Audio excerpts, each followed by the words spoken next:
Pessoal, nesse vídeo eu quero ensinar para você o que são coins, stablecoins e tokens. Quais são as diferenças entre eles e qual é a função de cada um. Então presta atenção nesse vídeo que eu tenho certeza que essas informações vão ser muito úteis para você. Mas bora lá!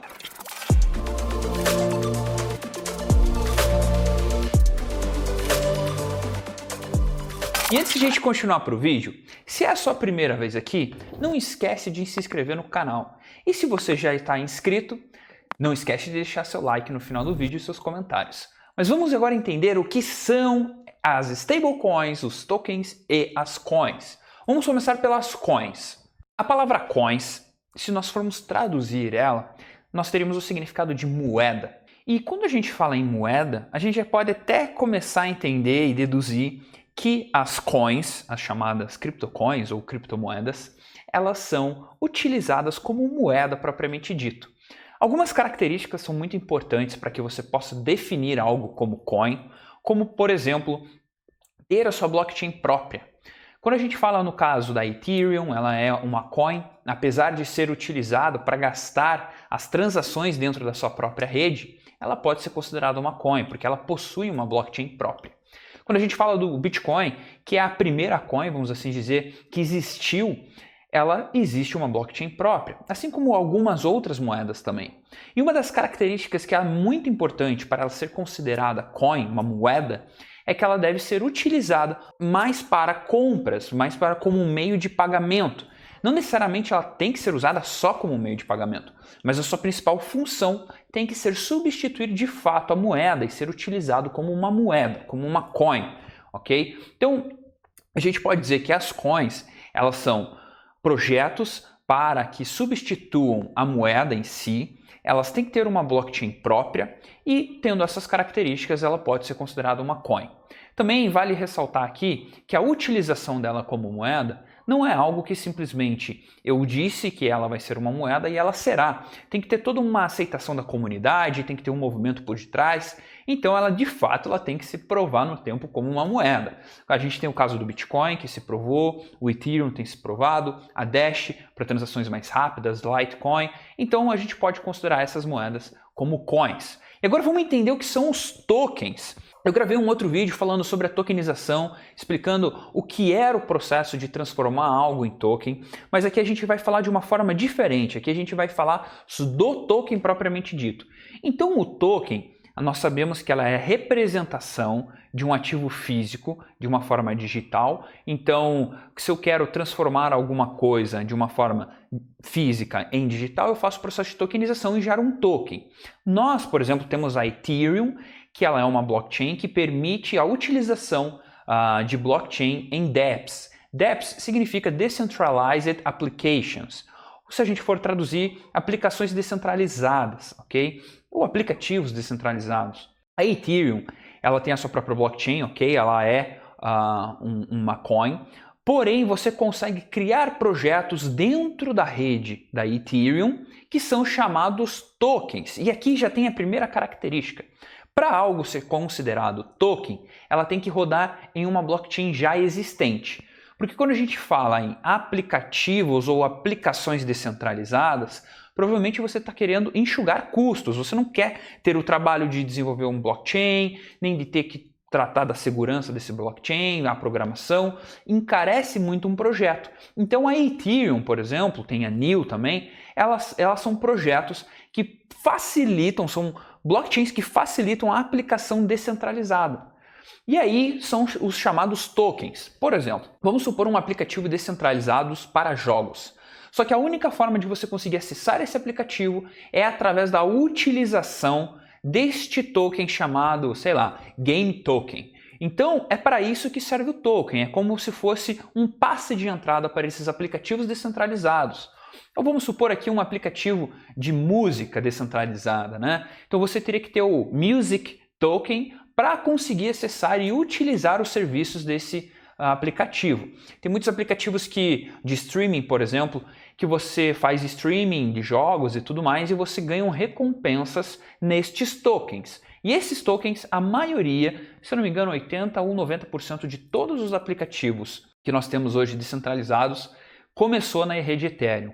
e aí ele gera um token dentro da rede Ethereum que a base dele é o RC20. Então tem muitos tokens que têm a base como RC20, nada mais é do que um termo técnico, até mesmo para dizer que ele é da rede Ethereum, da rede Ethereum. Então a primeira característica dos tokens são aqueles tokens que rodam em aplicativos descentralizados, eles não têm uma blockchain própria, eles utilizam uma blockchain própria e eles não são gastáveis como moedas. Então as pessoas não utilizam tokens para se comprando. Eu não vou gastar o meu music token, meu, sei lá, movie token para comprar um pão na padaria. Não tem essa possibilidade. Então é um caso específico para a utilização de aplicativos descentralizados. E agora vamos entender o que são as chamadas stablecoins. O que será que significa esse termo? Se você está curtindo o vídeo, não esquece de deixar seu like e guarda os comentários para o final, hein? Mas vamos entender agora o que são as chamadas stablecoins, o que significa esse termo. Stablecoin, se nós formos traduzir essa palavra, ela significa moeda estável. E por que será que ela é uma moeda estável? Por que é chamado desse jeito? Eu vou exemplificar com algumas stablecoins, algumas moedas estáveis que nós temos no mercado, e eu acredito que vai ficar muito mais fácil de entender a aplicação e a funcionalidade dessa stablecoin.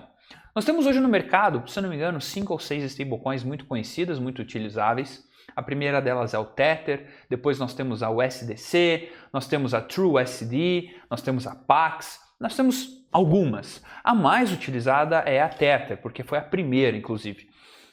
E como é que funciona isso? Imagine que uma empresa, ela cria uma moeda, uma criptomoeda, e aí cada moeda transacionada, ela tem um valor estável. E ela tem um valor estável porque já é pré-determinado o seu valor. O valor dela não é possível ter variações. Ou melhor, até tem variações, mas são variações mínimas. Então vamos dar um exemplo aqui. Vamos supor que eu criei uma stablecoin, a Felipe Coin, e eu quero fornecer isso para o mercado. As pessoas precisam comprar no Brasil bitcoins e elas não têm como comprar. Então eu emito essa moeda e cada depósito que as pessoas me fizerem na minha conta, eu vou gerar uma moeda. Então cada R$1 que entrar na minha conta vão ser geradas uma moeda. E é assim que funciona.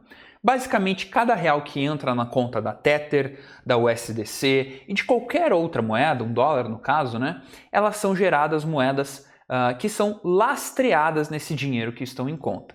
A maioria são todas auditadas, elas têm realmente todo o dinheiro que tem em circulação existe na conta bancária. É uma preocupação da comunidade cripto se tem o lastro, se não tem, mas a maioria delas tem. Então a gente pode dizer que as stablecoins são moedas lastreadas no dinheiro físico, num dinheiro fiat, né? Então existem moedas estáveis de real, de dólar, de euro, de dólar canadense, ien e diversos outros tipos. Mas para que será que serve a tal da stablecoin? Por que o preço dela não varia? Por que eu tenho que ter uma moeda digital se o preço não varia? Por que eu vou investir nisso? Vou dar um exemplo como uma forma de investimento propriamente dito. Vamos supor que eu queira comprar dólares para comprar Bitcoin numa corretora fora do país. Uma das formas que eu poderia fazer, eu poderia comprar essa stablecoin em alguma corretora aqui no Brasil, mandar essa moeda para uma corretora fora do país e aí comprar qualquer outro de moeda através desta stablecoin. Qual é a vantagem? Eu não sofro variações. Eu poderia fazer isso com Bitcoin? Poderia. Porém, até eu comprar o Bitcoin, sacar da corretora, mandar para outra corretora e comprar essa outra moeda que eu queira, eu tenho um risco da variação. Então pode ser que no começo eu tenha $1.000, tenha mandado comprei $1.000, mandei quando chegou lá, valia 980. Então eu tenho $20 ali, a qual eu, perderia de comprar uma outra moeda. Ou até mesmo você ficaria pagando as taxas de transação, sendo que você poderia fazer isso de uma única vez com uma única criptomoeda que seria a stablecoin. Outra vantagem é o fato de que se você tem Bitcoin em alguma corretora fora do país e você, resolveu vender os seus Bitcoins, mas você não quer ficar em reais, você quer ter um investimento em dólar, você quer deixar esse dinheiro em dólar para que você possa ter a variação do dólar na sua carteira de investimento.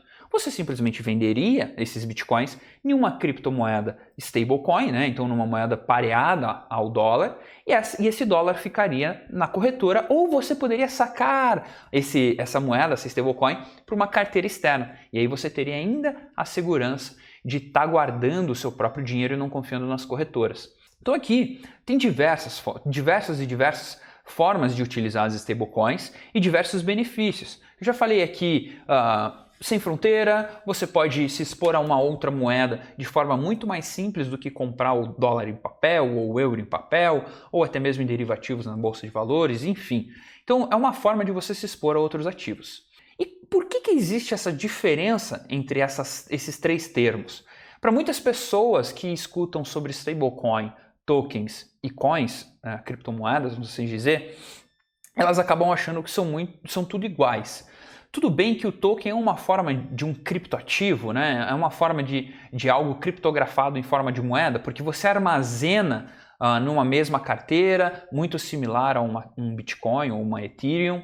A stablecoin você também armazena, ela também tem sua própria blockchain. Então são termos que, apesar de serem diferentes, são muito parecidos em termos de características. Mas não se deixe confundir.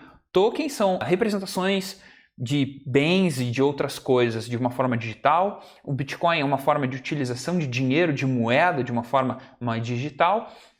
E as stablecoins são uma representação do dinheiro fiat, então do dinheiro dos países, de uma forma criptografada e que existe um lastro em um banco caso você queira sacar esse dinheiro. Eu espero realmente que você tenha entendido a diferença entre essas três palavras, qual a utilização de cada uma, por que é importante você entender isso, por que você tem que diferenciar esse tipo de coisas. E realmente, se você tiver alguma dúvida, não esquece de deixar aqui nos comentários. E se você ainda não se inscreveu no canal, já aproveita e já se inscreve, porque cada vez mais conteúdos como este vão estar sendo postados por aqui. Até o próximo vídeo.